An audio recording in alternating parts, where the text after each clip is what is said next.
The art of the gentle no. Making boundaries feel less like confrontation and more like self-care. Welcome back to the Grounded Circle.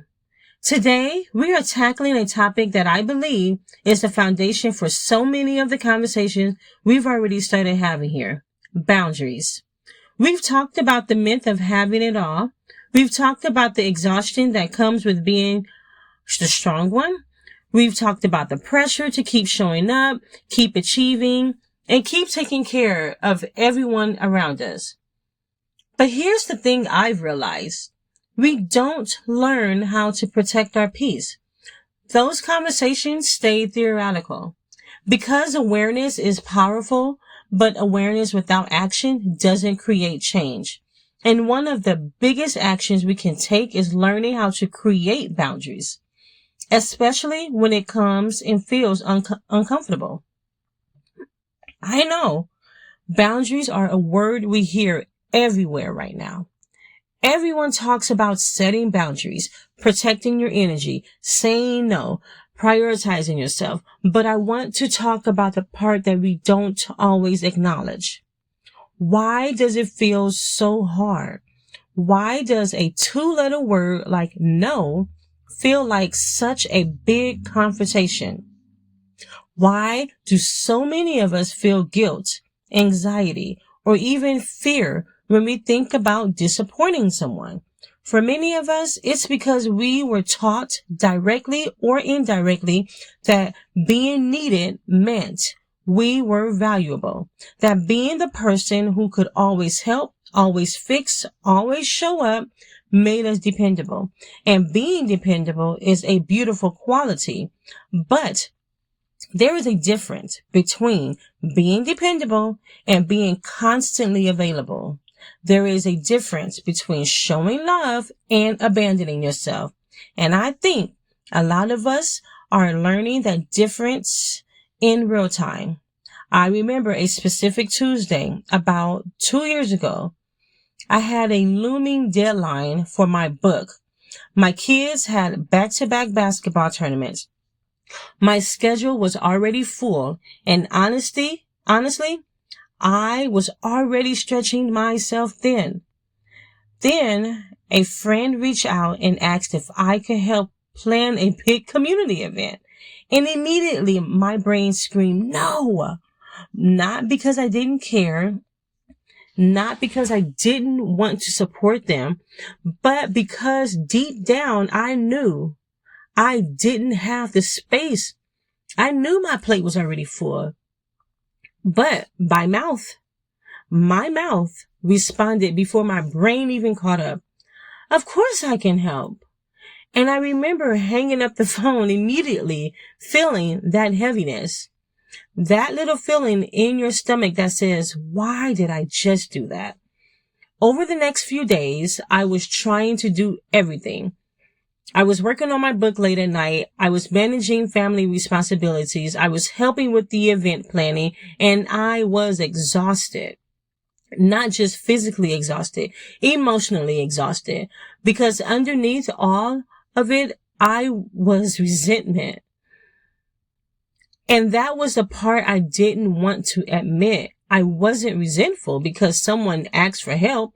I was resentful because I had ignored my own needs and then expected everyone else to understand how overwhelmed I was.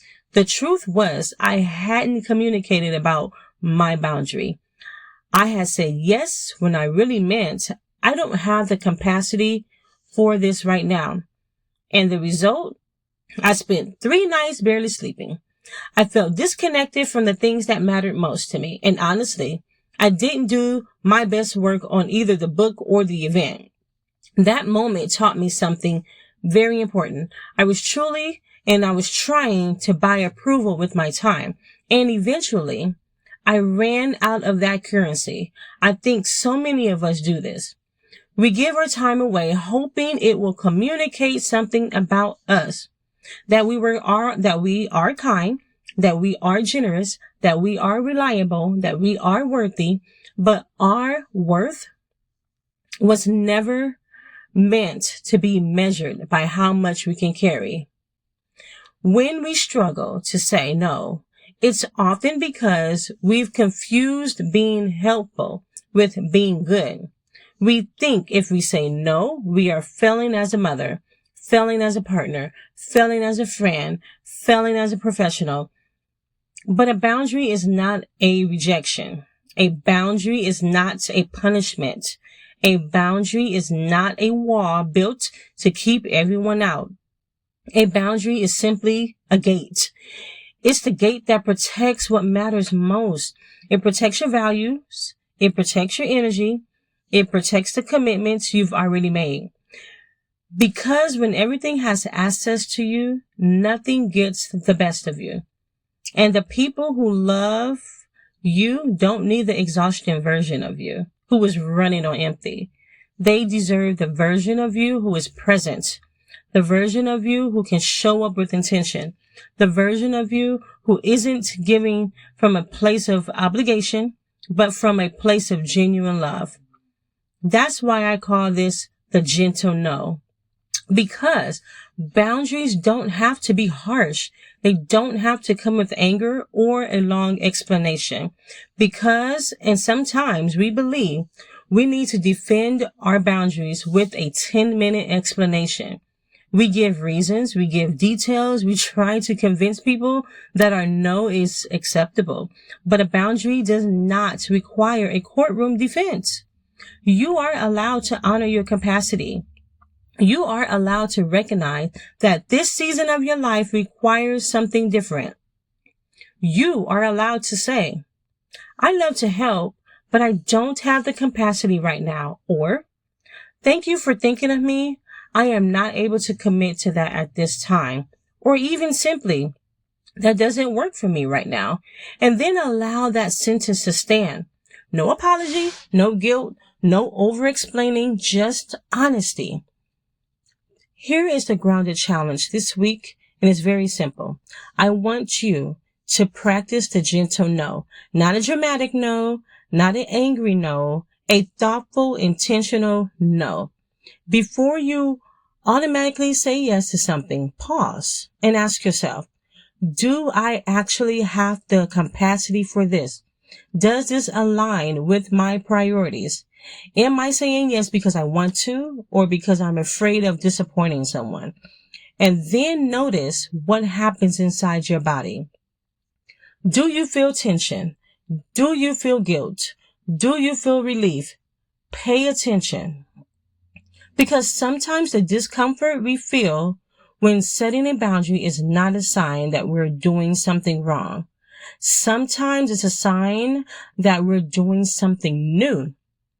Protecting your time is not selfish. It is stewardship. It is recognizing that your energy is valuable. Your purpose is valuable. Your peace is valuable. And you cannot continue pouring into everyone else if you never take the time to refill yourself. Boundaries allow us to love people without losing ourselves. They allow us to show up for our families, our careers, our dreams, and our communities without disappearing in the process. So this week, remember, a gentle no today can create a more wholehearted yes tomorrow. Thank you for spending this time with me inside the Grounded Circle. Until next time, stay grounded, honor your journey, and remember, you are allowed to pursue your purpose while still honoring yourself.